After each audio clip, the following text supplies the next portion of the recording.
They say a house is a sanctuary, a place where the world stops and you finally have control. But what if the floorboards remember footsteps that aren't yours? What if the silence in your new hallway isn't empty, but waiting? I used to believe in good deals and fresh starts. Now I only believe in the things that hide in plain sight. I'm going to share 3 experiences that stripped away my sense of security, wall by wall. If you've just moved into a new place, look around you, because some houses don't just shelter people, they collect them. It was my first house, the embodiment of my dreams and ambition. I found it in a very quiet neighborhood, priced so low I felt like I was stealing it from the owner. The walls were white, the garden was pristine, everything was perfect. Except for one window on the upper floor, in the master bedroom. It was an old wooden window that never seemed to close quite right. No matter how hard I tried, there was always a tiny gap that let in a cold draft and a faint whistling sound at night. In the beginning, I got used to the whistling. I thought it was just a minor mechanical flaw. But after a week, I started noticing something unsettling. Every morning when I woke up, the window would be ajar, not wide open, but as if someone had nudged it. I could have sworn I locked it tightly every night, even placing a heavy chair in front of it. Yet every morning the chair would be pushed aside, and the window would be cracked open. The real fear set in when I decided to use heavy-duty duct tape to seal the edges of the window. I made sure it was airtight. The next morning, the chair was pushed aside as usual, but the duct tape, it was torn right down the middle from the inside. At that moment, I knew there was no thief or animal. Something was opening my window from the inside, then partially closing it. One night, as I lay in bed, I heard a faint scritch sound coming from the window. It wasn't the wind. It was the sound of something slowly, patiently fiddling with the latch. I froze, pretending to be asleep, my heart pounding in my ears. After 10 minutes of agonizing silence, I heard a very faint, deep sigh from the void behind the window, and then total silence. I packed my bags and left the next morning. To this day, I can't forget that sigh. It didn't belong to me, and it didn't belong to the wind. After the window incident, I moved into a new apartment, a small place on the 2nd floor. It was simple, but it felt safe. The only odd thing was a built-in closet in the bedroom. It was surprisingly deep and spacious. At first, I saw it as a plus extra storage space. A week later, I noticed something strange. When I tucked my clothes deep into the back of the closet, I'd find it harder to reach them 2 days later.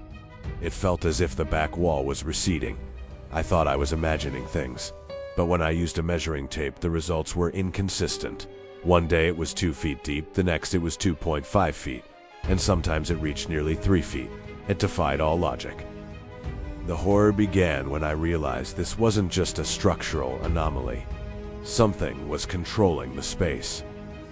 One night, while reaching for a shirt in the back, I felt a sudden biting chill hit my face as if I had stepped into a tunnel. I turned on my flashlight and saw that the back wall had drifted far back, leaving a vast pitch-black void. It wasn't just a shadow. It was a darkness that felt bottomless. I raised my light higher, and suddenly, I heard a sound of faint, rhythmic breathing coming from that darkness. It wasn't my breath. It was slow, heavy, and deep, as if something was breathing on the other side of this strange dimension. I froze, my hand still extended into that void. I didn't dare move. I stayed like that for several minutes, the breathing growing deeper. Then, suddenly, it stopped. But I heard another sound, a faint, bone-cracking noise from the depths of the dark. I slowly withdrew my hand and slammed the closet door shut. In the morning, the closet was back to its normal depth. I never opened it again.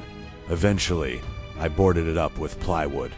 But even today, I feel that something is waiting back there, waiting for me to open the door and give it more room.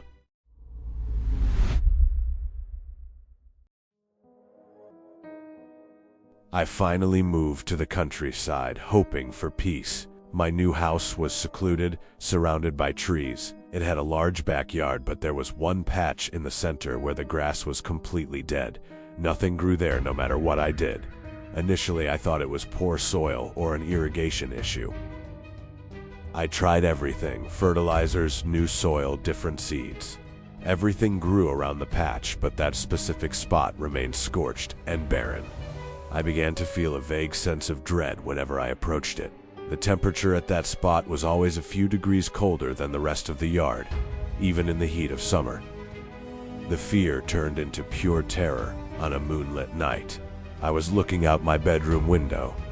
The dead patch looked darker than anything else in the garden. Suddenly, I saw a faint light emanating from the center. It was a violet glow, rising and falling slowly. I couldn't believe my eyes. I went down to investigate. As I got closer, the air grew frigid, and I felt a strange sensation, as if all the energy was being drained out of me. When I reached the patch, the glow vanished, but I felt something beneath my feet, a faint pulse coming from deep underground. I pressed my ear to the dirt and heard a very weak whisper. It sounded like it was coming from an immense depth. I couldn't make out the words, but it was a deep, agonizing voice, as if the earth itself was groaning. Suddenly, I felt a cold hand brush against my ankle. There was nothing to see, but the sensation was so real I jumped back in terror. I took a handful of that soil to be analyzed. It contained no organic matter.